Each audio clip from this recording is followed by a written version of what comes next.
मंगले शिवे सर्वार्थ साधिके शरण्य त्र्यंबके गौरी नारायणी नमोस्तुते। जय माता दी दोस्तों, आज की इस वीडियो में हम लोग जानेंगे शारदीय नवरात्र में माता रानी के 9 दिन हमें कौन कौन से भोग लगाने चाहिए और 9 दिन भोग लगाने का क्या महत्व होता है। देखिए, नवरात्रि में माता रानी के 9 अलग अलग रूपों की 9 दिनों तक पूजा की जाती है। ऐसी मान्यता है कि देवी के हर एक रूप को उनका प्रिय भोग लगाने से सारी मनोकामनाएं जो है वो देवी माता पूर्ण करती है और देवी माता का आशीर्वाद हमें मिलता है।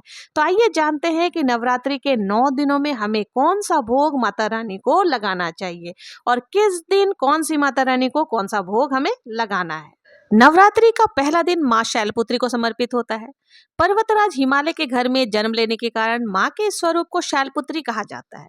इस रूप में मां के एक हाथ में त्रिशूल है, दूसरे हाथ में मां ने कमल धारण किया हुआ है। ये बैल की सवारी करती है। मां के इस रूप को भोग में गाय के दूध से बने शुद्ध घी या फिर शुद्ध घी में बनी हुई मिठाइयों का भोग अति प्रिय है। ऐसा माना जाता है कि देवी को अगर हम देसी घी का भोग लगाते हैं तो इससे व्यक्ति हमेशा स्वस्थ रहता है, निरोगी काया की प्राप्ति होती है। तो इसलिए आप माता के प्रथम दिवस पर जो है मां शैलपुत्री को घी का भोग जरूर से समर्पित करें। अब आइए बात कर लेते हैं नवरात्रि के दूसरे दिन। नवरात्रि का दूसरा दिन मां ब्रह्मचारिणी को समर्पित है। देवी के ये रूप सफेद वस्त्र धारण किए हुए हैं, एक हाथ में रुद्राक्ष की माला और दूसरे में कमंडल धारण किए हुए हैं। देवी के स्वरूप को शक्कर या पंचामृत का भोग लगाया जाता है। मान्यता है कि देवी को ये भोग लगाने से आयु में वृद्धि होती है, दीर्घायु की प्राप्ति होती है। तो आप माता ब्रह्मचारिणी को शक्कर, पंचामृत या फिर मिश्री का भोग लगा सकते हैं। अब आइए बात कर लेते हैं नवरात्रि के तीसरे दिवस की। तो नवरात्रि का जो तीसरा दिन होता है वो मां चंद्रघंटा को समर्पित है। देवी के इस रूप के 10 हाथ हैं जिनमें उन्होंने अलग अलग अस्त्र शस्त्र धारण किए हुए हैं और ये माता जो है शेर पर सवारी करती हैं। देवी के शीश पर अर्धचंद्र है जिसके कारण इन्हें चंद्रघंटा भी कहा जाता है। देवी के स्वरूप को खीर या दूध से बनी हुई जो मिठाइयां होती हैं उनका भोग लगाना चाहिए। ऐसा माना जाता है कि खीर या दूध से बनी हुई मिठाइयों का भोग लगाने से जीवन के सारे कष्ट दूर हो जाते हैं और धन और ऐश्वर्य की प्राप्ति होती है।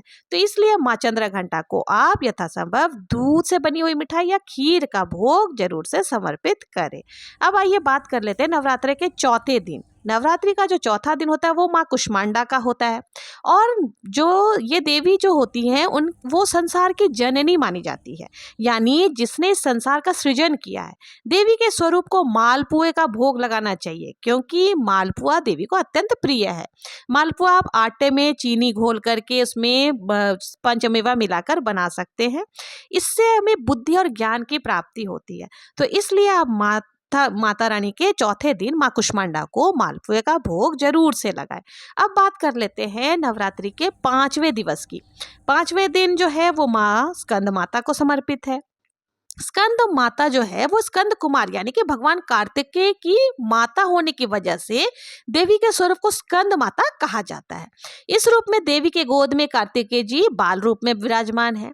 देवी के स्वरूप को केले का जो है ना भोग लगाना बहुत ही शुभ माना जाता है। देवी माता को केला बहुत ही प्रिय है, तो इसलिए आप मां स्कंद को केले का भोग जरूर से लगाएं। अब बात कर लेते हैं नवरात्रि के छठे दिन। नवरात्र का जो छठा दिन है वो मां कात्यायनी को समर्पित है।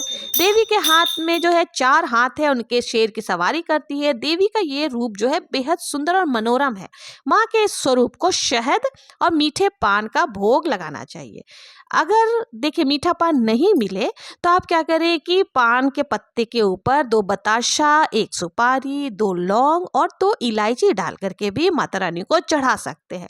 ऐसा माना जाता है कि मां कात्यायनी को शहद और मीठे पान का भोग लगाने से सुंदरता में वृद्धि होती है। तो इसलिए आप माता कात्यायनी को शहद और मीठे पान का भोग जरूर से लगाएं।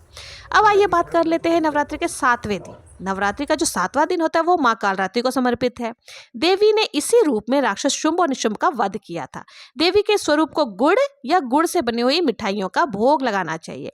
ऐसा माना जाता है कि अगर आप मां कालरात्रि को गुड़ का भोग लगाते हैं तो इससे जीवन की सारी परेशानियां दूर होती है और जीवन में सब कुछ शुभ होता है। तो इसलिए आप यथासंभव गुड़ का भोग जरूर से मां कालरात्रि को लगाएं। अब बात कर लेते हैं माता के 8वें स्वरूप की। जो माँ गौरी कहलाती हैं। माँ जो है इस रूप में बहुत ही सुंदर लगती हैं, वो बेहद सफ़ेद हैं, इसलिए इन्हें गौर वर्ण के होने के कारण इन्हें महागौरी भी कहा जाता है। देवी के स्वरूप को नारियल यानी कि श्रीफल या नारियल से बनी हुई मिठाई का भोग लगाना बहुत ही शुभ माना जाता है। तो इसलिए माँ गौरी को आप यथासंभव नारियल या नारियल से बनी हुई मिठाई का भोग जरूर से लगाएं। अब बात कर लेते हैं नवरात्रि के 9वें दिन। 9वां दिन जो होता है वो माँ सिद्धिदात्री को समर्पित होता है। इन्हें सभी प्रकार की सिद्धि देने वाली देवी कहा जाता है। देवी के स्वरूप को आप कुछ भी समर्पित कर सकते हैं, लेकिन इनको खीर, पूरी, हलवा का भोग लगाना बहुत ही शुभ माना जाता है। इस दिन कन्याओं को जरूर से आपको यथासंभव दक्षिणा भी देनी चाहिए और पूरी, हलवा, खीर का भोग जरूर से लगाना चाहिए। इससे माता रानी का आशीर्वाद प्राप्त होता है। और फिर आप नवमी की पूजा करने के बाद ही व्रत खोलना चाहिए, और व्रत खोलने के लिए भी आपको पहले माता रानी का ही प्रसाद खाना है। तो ये थे नवरात्रि के 9 दिन, और 9 दिनों में कौन सी माता को कौन सा भोग पसंद है, ये सारे भोग मैंने यहाँ इस वीडियो के माध्यम से बता दिया। अगर आपने वीडियो को स्किप किया होगा तो कुछ ना कुछ जरूर से मिस कर जाएंगे, इसलिए वीडियो को आप बिना स्किप किए हुए देखें तो आपको ज़्यादा लाभ होगा।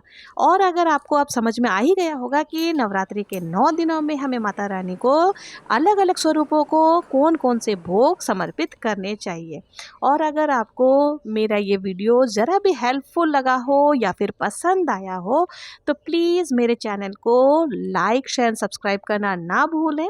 मिलते हैं नेक्स्ट वीडियो में किसी और विधि के साथ, किसी और पूजा सामग्री के साथ में। तब तक के लिए जय श्री कृष्णा, जय माता दी।